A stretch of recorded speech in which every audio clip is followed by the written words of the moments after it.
Hey guys, welcome back to Trekyards. I'm Captain Foley. Hello, I'm Colonel Coggins, and we are talking a ship. Romulan ship. Romulan. That's where you jump in and say an STO ship. It's from Star Trek Online, everybody. They make a lot of ships, and you can fly all of them, pretty much. Go play STO, right? No, wait. Finish this video, then go play STO. And this one is the Aelahl, Aelahl, light cruise, light warbird. Modelled by Adam Gibson and designed by the team over there at Star Trek Online. So this is a future Romulan ship shirt. We haven't got that many future Romulan ships. We got up to the Nerixion, and then there was a kind of a hard stop. We did just get a Star Trek Picard, which kind of had some retro... We'll see. This is definitely actually approaching a futuristic thing. Stuart, what do you think? I really like it. It's like a sleeked out, hot rodded version of the Trekyards. It just feels... It feels faster. It's not as big. I don't think it's as big. See, I hope that, but the windows are bloody small. But I definitely see this as being a much smaller ship. So I don't even remember what the scale is. I will wait to look at scale with you because I don't remember. Well, looking at the windows, it's not as big as the Trekyards because the Trekyards has a shit ton more windows in the front. Yeah, this is really nice shapes. It takes the blunt-headed Trekyards look and just pulls it out. And makes it feel more, I don't want to say aerodynamic, because everybody why do starships have to be aerodynamic? Well, just because it looks cool. And hey, Romulan ships might also be designed to fire in the atmosphere. Just because Federation ships don't tend to go atmosphere doesn't mean Romulans don't.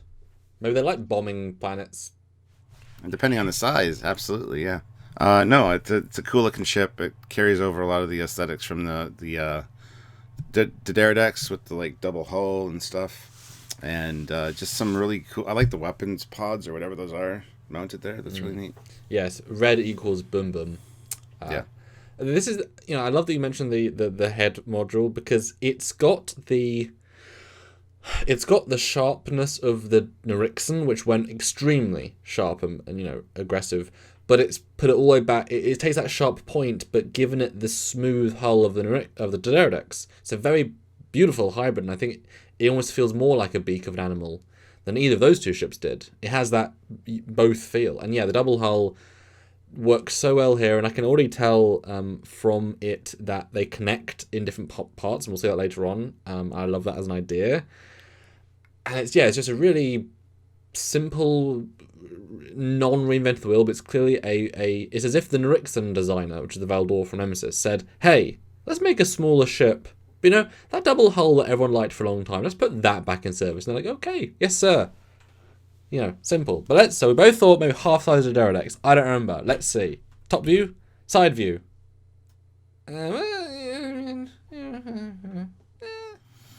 Top view, it looks half the size. Side view, it loses a lot of volume. Yeah, a third of the size kind of in the side, if not a fourth. But let's stick for top for a second. It's a very different shape. I don't think I like the top as much, I'll be honest. It loses. There's so much there, but it doesn't... Well, it goes outside the box a little bit, potentially too much. I think it looks very interesting, but it doesn't look as good. I wasn't sure how the secondary hull, the lower part, connected. Now that I see it, it's like, okay, that makes a lot of sense, but yeah, it doesn't have that. It actually has a Galaxy Quest feel to it. It feels... It does feel like a ship that could be in that. It doesn't take away too much for me. I mean, I know from other angles it's going to look really super impressive. Well, not every ship can look good from every angle. We've said that a million times, and especially one that has this much going on. I mean, you look at the Trekyards and the Nerixion, they are simpler. This one has a lot of individual things. But let's go to the side view.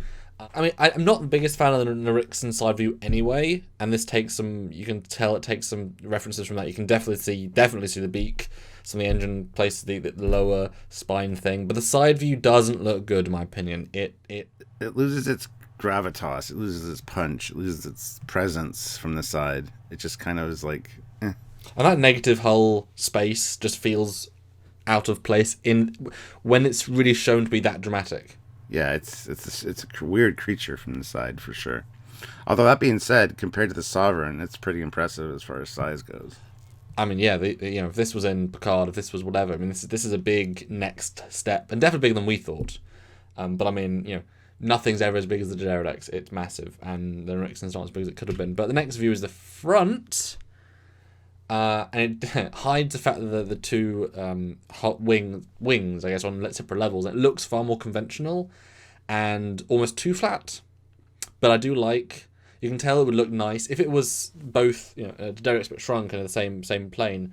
It would sweep by very nicely. You can kind of tell. It does seem a little too squashed, a little bit, not too much though. That's one of the things that kind of bothered me about the Pterodex design. Always, it just looked like it could have been shrunk down a little bit just to kind of sleek it out a bit. Well, yeah, the Pterodex almost kind of puffs up. It's like it's all, yeah, like the bodybuilder kind of thing, right? Yeah. And the curve here. The way it flattens out around those pods and kind of goes straight across, I think if they had maintained the curve, that would make it just the right size, It almost like the way they designed it, it's just too flat on the top. They need to maintain that curve a little bit. I'm almost looking at this and kind of wishing there's some little hints of it, as if rather than wings in this, they kind of went up a little bit so that they actually had a higher out point. Could have been kind of interesting. Although the weapon pod things in the middles kind of look a bit odd now. Just kind of like, again, every view is abstract, so, we're not seeing the dimensionality, but now they look so thin and small and just sort of stuck there.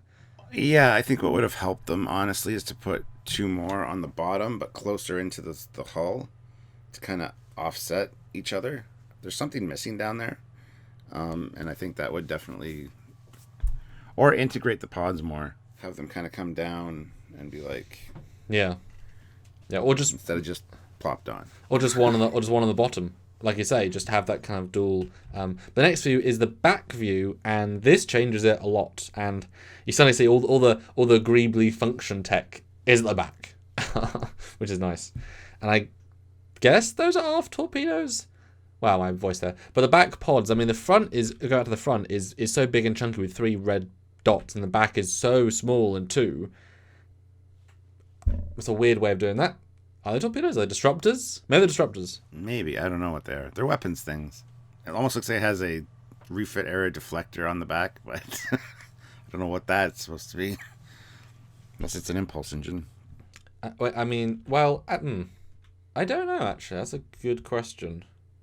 I mean, if you go to the first picture again, you can see there's like a ring of the same colour, and the outer warp nacelles have that colour.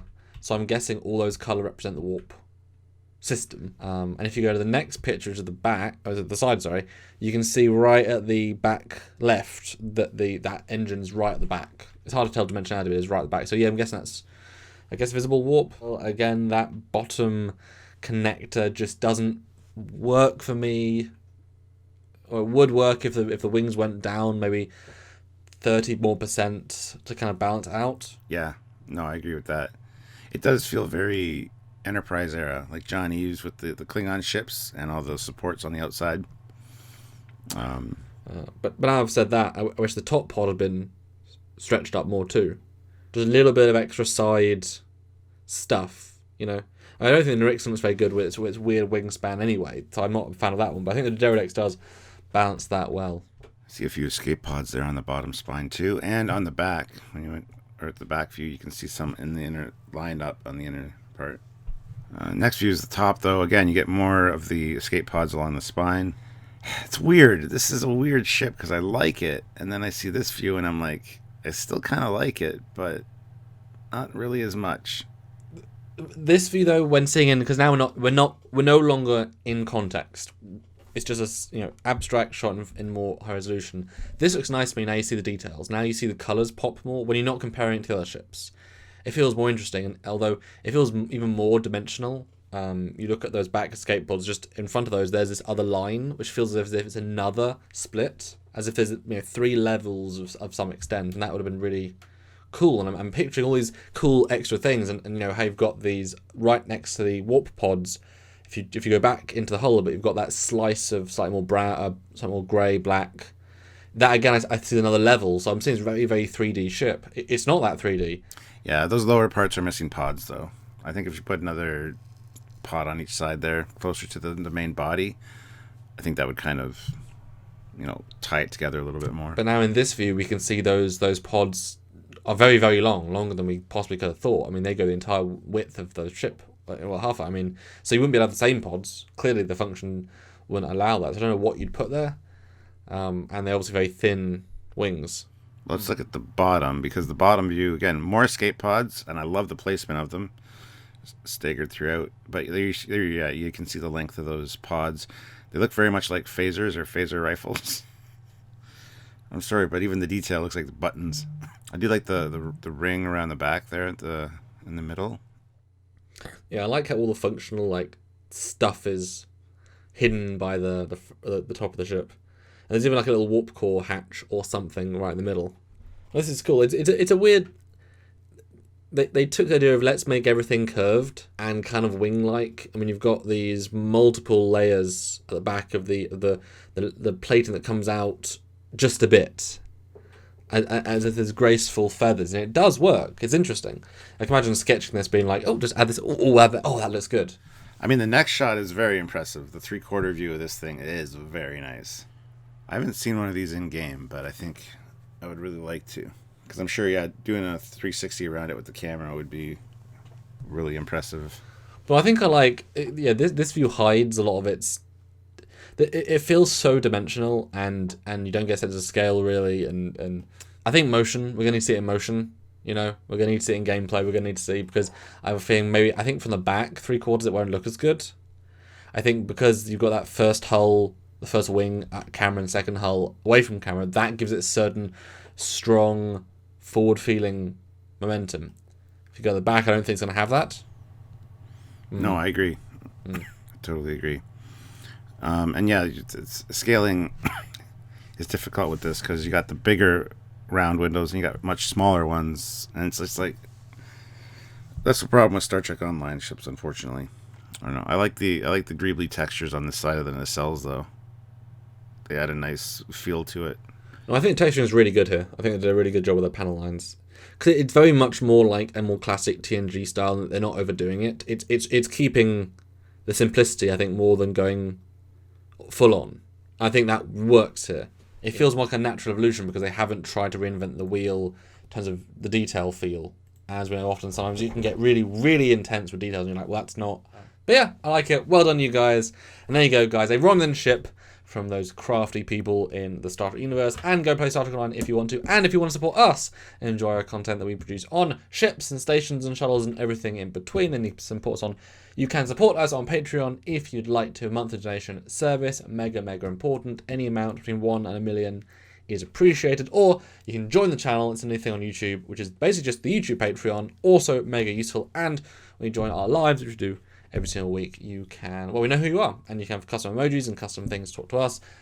It's pretty great, and we appreciate it a lot, and without your support, we can't do this, because YouTube sucks a bit of giving us money for our hard work, but you guys save us, and therefore we make this stuff for you, because that's what has always been, to make stuff for you. So thanks in advance, support us if you can, and what do you have to say, Stuart? Well, we have a great community, and Yes. the best way to say thank you to us, if you can't support us financially, is to hit the like button, share the video around, make sure you're subscribed, join the channel perhaps, and join us for our lives, where you can contribute and be part of the discussion and just have some fun with us. Lots of great ways to help us. So comment down below what you think about this ship. We look forward to reading it, and make sure you're subscribed, guys, and click the notification icon to all. All is important. If you click it just subscribe, then YouTube is like, but if you click all, then they at least try a little harder. You still, it's still YouTube. But anyway, on that note, I'm Captain Foley. I'm Con Hans. We'll see you next time, guys. Bye, guys.